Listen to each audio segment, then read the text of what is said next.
By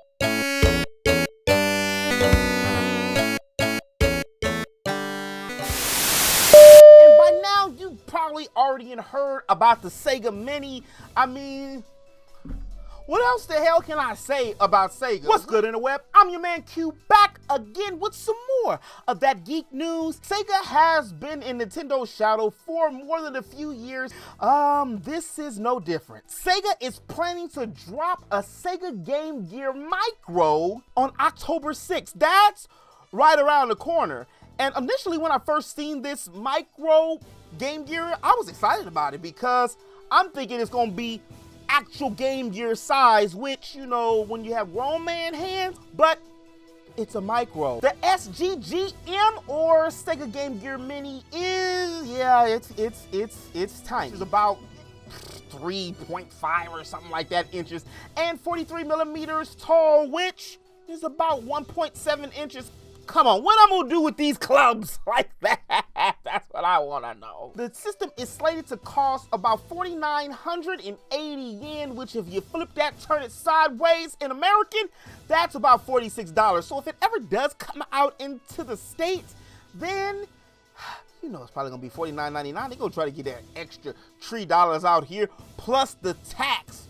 You know how it go. But all this speculation and things got me to thinking about something I talked about way back in the day, and that's Sega coming up with something what they had in works before called the Sega Phoniex. And the reason why I bring up the rebirth of Sega and the Sega Phoniex is because obviously Sega is really trying hard to make some kind of comeback, and I'm hoping that maybe this could be something in that direction.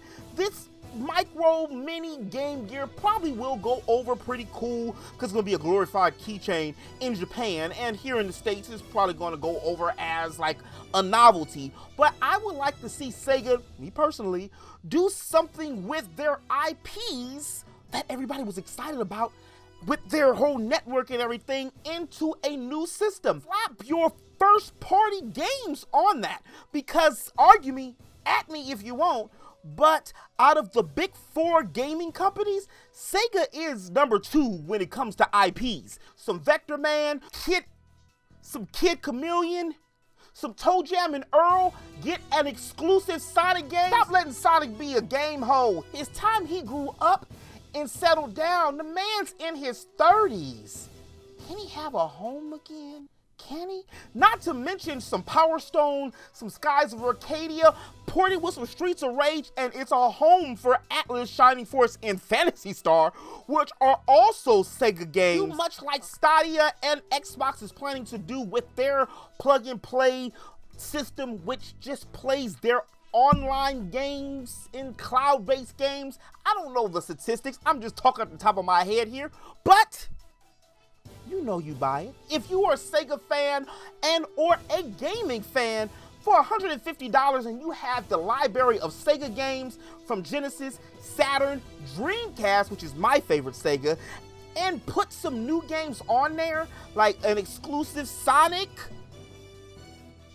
But in a web, as always, this has been your man Q, your friendly neighborhood geek. If you did like this video, do me a favor and hit that like button and let me know in the comment section below, are you gonna be picking up a Sega Mini? If you're new to my channel, you wanna stay up to date with all things games, all things anime and entertainment, make sure you hit that subscribe button. All the links are in the description below. And as always in the web, remember to eat, geek, sleep, repeat. I'll holler at you on the next one. Peace.